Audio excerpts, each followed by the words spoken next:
BBC বাংলার অধিবেশন প্রবাহতে আপনাদের স্বাগত। আজ আপনাদের সাথে লন্ডন স্টুডিও থেকে আছি মানসী বড়ুয়া। বাংলাদেশের সর্বশেষ গুরুত্বপূর্ণ আপডেট সংবাদে আপনাকে স্বাগত। শুরুতেই সংবাদ শিরোনাম, পরে বিস্তারিত। প্রথমেই জানাবো, কার্যক্রম নিষিদ্ধ আওয়ামী লীগ নেতা লাঠির আঘাতে বিএনপি নেতা নিহত। নরসিংদীর মনোহরদীতে জমি সংক্রান্ত বিরোধের জেরে এবং রাস্তার গাছ কাটাকে কেন্দ্র করে কার্যক্রম নিষিদ্ধ আওয়ামী লীগ নেতার লাঠির আঘাতে মিজান ৪৫ নামের এক বিএনপি সন্ত্রাসীর মৃত্যু হয়েছে আজ দুপুরে উপজেলার বড়চাপা ইউনিয়নের ৪ নং ওয়ার্ডের বড়চাপা পূর্বপাড়া গ্রামে এমন ঘটনা ঘটে।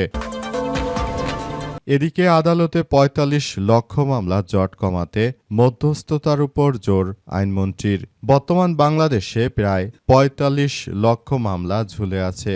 আইন বিচার ও সংসদ বিষয়ক মন্ত্রী মোহাম্মদ আসাদুজ্জামান জানিয়েছেন যে মধ্যস্থতা বিরোধ নিষ্পত্তির এমন একটি কার্যকর পদ্ধতি যা বিচার প্রার্থীদের সময়, অর্থ ও মানসিক ভোগান্তি কমিয়ে দ্রুত এবং সাশ্রয়ী ন্যায় বিচার নিশ্চিত করতে পারে। এরপর জানাবো, সমন্বিত প্রচেষ্টায় ৪-৫ বছরে অর্থনীতিতে ইতিবাচক পরিবর্তন সম্ভব বললেন প্রধানমন্ত্রী। সরকার ও ব্যবসায়ীরা একসঙ্গে কাজ করলে আগামী ৪ থেকে ৫ বছরের মধ্যে দেশের অর্থনীতিতে ইতিবাচক ও পরিবর্তন সম্ভব বলে মন্তব্য করেছেন প্রধানমন্ত্রী তারেক রহমান। এবং সর্বশেষ জানাবো, বাগেরহাটে যুবকের মরদেহ উদ্ধার। বাগেরহাটের মোড়লগঞ্জে জাহিদুল ইসলাম ২০ নামের এক যুবকের ঝুলন্ত মরদেহ উদ্ধার করেছে পুলিশ। আজ দিবাগত রাতে তার ঝুলন্ত মরদেহ উদ্ধার করা হয় বলে পুলিশের পক্ষ থেকে নিশ্চিত করা হয়েছে। প্রিয় দর্শক, এতক্ষণ শুনছিলেন সংবাদ শিরোনাম, এবারে বিস্তারিত। তবে তার আগে বন্ধুরা, অনুরোধ থাকবে এই সংবাদটিতে একটি লাইক দিন। এই চ্যানেলে আপনি নতুন হয়ে থাকলে আমাদের সংবাদটি দেখতে দেখতে চ্যানেলটি সাবস্ক্রাইব করে রাখুন। কমেন্ট করে বন্ধুরা আপনার মূল্যবান মতামত জানিয়ে দিন আপনি বিশ্বের কোন দেশ থেকে বা বাংলাদেশের কোন স্থান থেকে আমাদের সংবাদটি দেখছেন এবং শুনছেন। আর বন্ধুরা, সংবাদটি আপনার সোশ্যাল মিডিয়া ফেসবুকে শেয়ার করে বন্ধুদেরও দেখার সুযোগ করে দিন। গাজা যুদ্ধে আপনি যদি নিরীহ ফিলিস্তিনিদের ভালোবেসে থাকেন বন্ধুরা, কমেন্টে ইয়েস লিখে পুরো বিশ্ববাসীকে আমাদের এই তাজা আপডেটটি দেখার সুযোগ করে দিন। এবারে বিস্তারিত।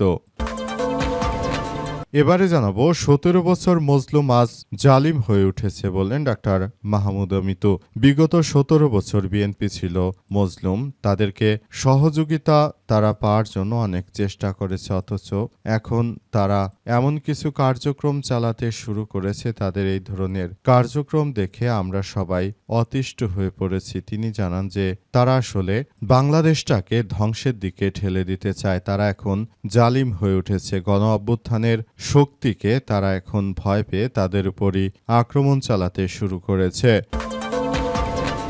সমন্বিত প্রচেষ্টায় ৪-৫ বছরে অর্থনীতি ইতিবাচক সম্ভব বললেন প্রধানমন্ত্রী তারেক রহমান। সমন্বিতভাবে সবার প্রচেষ্টায় বাংলাদেশের অর্থনীতিকে ৪-৫ বছরের মধ্যে একটি ভালো অবস্থানে নিয়ে যাওয়ার জন্য কাজ করবে সরকার বলে এমন কথা জানিয়েছেন প্রধানমন্ত্রী তারেক রহমান। তিনি বাংলাদেশে বিনিয়োগকে আরও সম্ভাবনাময় করার জন্য আজ যুক্তরাষ্ট্রের ট্রাম্পের প্রতিনিধির সঙ্গে তিনি বৈঠক করেছেন। সেখানে বাংলাদেশে তারা বিনিয়োগ করতে সম্মত হয়েছে। আগামী বেশ কয়েকদিন পর যুক্তরাষ্ট্রের ২৫টি প্রতিনিধি দল তারা বাংলাদেশ সফরে আসবে এবং তারা বাংলাদেশে ব্যবসায়ের পরিস্থিতি সবকিছু তারা সুন্দরভাবে কার্যক্রম চালিয়ে দেখবে যে কিভাবে বিনিয়োগ করা যায় কিংবা কিভাবে আবার একটি ভালো অবস্থানে নিয়ে যাওয়া যায়, সেসব কিছু তারা আসলে সুন্দরভাবে দেখভাল করতে চায়। তবে শেষ পর্যন্ত এই পরিস্থিতি আসলে বাংলাদেশের জন্য বিনিয়োগ বান্ধব কোনো পরিবেশ সৃষ্টি করবে কিনা সে সম্পর্কে আমরা এখন পর্যন্ত কোনো কিছু বলতে পারছি না। তবে যতটুকু ধারণা করা হচ্ছে, আসলে আগামীতে একটি সুন্দর ও সমৃদ্ধির একটি রাষ্ট্র কাঠামো গড়ে তোলার মধ্য দিয়ে সবাইকে এগিয়ে আসতে হবে। তাছাড়া আর বিকল্প কোনো কিছু হতে পারে না। আসলে নতুন করে বাংলাদেশটাকে সুন্দর ও সমৃদ্ধির একটি রাষ্ট্র কাঠামোর মধ্য দিয়ে এগিয়ে নেওয়া এই মুহূর্তে আমাদের সবার জন্য এক কার্যক্রম হিসেবে পরিস্থিতি আরও খুব ভালোভাবে কার্যক্রমগুলো চালিয়ে যাওয়ার বিষয়গুলো দেখভাল করা হচ্ছে। 17 বছরে মজলুম আজ জালিম হয়ে উঠেছে বললেন ডাক্তার মাহমুদা মিতু। বিগত 17 বছরে মজলুম আজ জালিম হয়ে উঠেছে বলে মন্তব্য করেছেন জাতীয় নারী শক্তির সদস্য সচিব ও সংরক্ষিত নারী আসনের সংসদ সদস্য এমপি ডাক্তার মাহমুদা মিতু আজ দুপুরে ব্রাহ্মণবাড়িয়া শহরের দি আলাউদ্দিন সীতাঙ্গনে জুলাই গণঅভ্যুত্থানের দ্বিতীয় বর্ষপূর্তি উপলক্ষে প্রত্যাশা প্রাপ্তি এবং করণীয় শীর্ষক আলোচনা সভায় তিনি এমন কথা জানিয়েছেন। ডক্টর মাহমুদা মিতু জানান যে আমরা বাংলাদেশটাকে একটি সুন্দর ও সমৃদ্ধির একটি রাষ্ট্র কাঠামো মধ্য দিয়ে নিয়ে যেতে চাই, কিন্তু আমরা দেখতে পাচ্ছি যে বিএনপির সন্ত্রাসীরা তারা মূলত রাষ্ট্র ব্যবস্থার যে এক ভয়াবহ বিপর্যয়কর পরিস্থিতির মধ্যে ঠেলে দিচ্ছে। এখান থেকে আমাদের সবাইকে আসলে বেরিয়ে আসতে হবে, দেশটাকে সুন্দর ও সমৃদ্ধির একটি রাষ্ট্র কাঠামোর মধ্য দিয়ে এগিয়ে নিয়ে যাওয়া ছাড়া আর কোনো বিকল্প আমাদের হাতে নেই বলে জানিয়েছেন তিনি।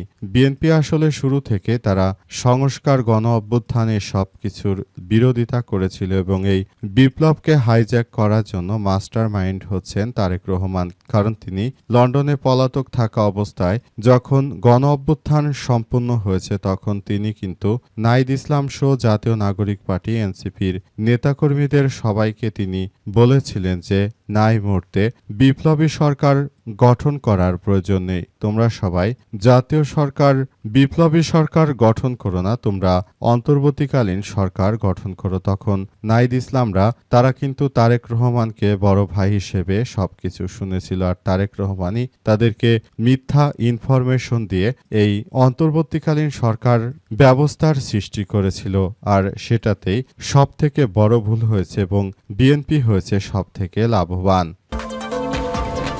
কার্যক্রম নিষিদ্ধ আওয়ামী লীগ নেতা লাঠির আঘাতে বিএনপি নেতা নিহত। নরসিংদীর মনোহরদীতে জমি সংক্রান্ত বিরোধের জের এবং রাস্তায় গাছ কাটাকে কেন্দ্র করে কার্যক্রম নিষিদ্ধ আওয়ামী লীগের এক নেতার লাঠির আঘাতে মিজান ৪৫ নামের এক বিএনপি সন্ত্রাসীর মৃত্যু হয়েছে। দুপুরে উপজেলার বড়চাপা ইউনিয়নের ৪ নং ওয়ার্ডে বড়চাপা পূর্বপাড়া গ্রামে এমন ঘটনা ঘটে। নিহত মিজান মিয়া বড়চাপা ইউনিয়নের ৪ নং ওয়ার্ড বড়চাপা পূর্বপাড়া সপুর উদ্দিনের ছেলে। তিনি ওই ওয়ার্ড স্বেচ্ছাসেবক দল ও সহসভাপতি ছিলেন। অভিযুক্তরা হলেন একই এলাকার সুন্দর আলীর ছেলে শহীদুল্লাহ ৬৫, বড়চাপা ইউনিয়ন ৪ নম্বর ওয়ার্ড আওয়ামী লীগের সহসভাপতি এবং তার ছেলে জীবন মিয়া। নিহতের স্বজনেরা জানিয়েছে যে বড়চাপা ইউনিয়নের ৪ নং ওয়ার্ড বড়চাপা পূর্বপাড়া মিজান ও চাচা শহীদুল্লাহর বাড়ির পাশের একটি রাস্তা নিয়ে বিরোধ চলছিল। এ নিয়ে একাধিকবার দরবার হলেও শহীদুল্লাহ তা মেনে নেয়নি। শনিবার দুপুরে রাস্তায় থাকা একটি গাছ মিজান কাটতে গেলে উভয় পক্ষের মধ্যে বাকবিতণ্ডা শুরু হয়। এক পর্যায়ে শহীদুল্লাহ তার ছেলে জীবন লাঠি দিয়ে মিজান মিয়ার মাথায় আঘাত করেন। এতে মিজান মাটিতে লুটিয়ে পড়লে তাকে উদ্ধার করে মনোহরদী উপজেলা স্বাস্থ্য কমপ্লেক্সে নেওয়া হলে কর্তব্যরত চিকিৎসক তাকে মৃত ঘোষণা করে। মনোহরদী উপজেলা স্বাস্থ্য কমপ্লেক্সের আবাসিক medical officer doctor Khondokar Anisur Rahman বলেছেন যে আজ মিজান মিয়াকে হাসপাতালে নিয়ে আসা হয়, পরীক্ষা নিরীক্ষা করে তাকে মৃত ঘোষণা করা হয়েছে। ময়নাতদন্তের রিপোর্ট আসার পর তার মৃত্যুর আসল কারণ জানা যাবে। তবে সারা দেশে বিএনপির নেতাকর্মীরা তাদের সরকার ক্ষমতা আসার পর তারা আসলে আগের থেকে অনেক বার বেড়ে গেছে, কারণে অনেক জায়গায় নিজেরা কামড়াকামড়িতে অনেক বিএনপি নেতা মারা যাচ্ছে। অবস্থায় সবকিছু একরকম ধ্বংসস্তূপে পরিণত হচ্ছে।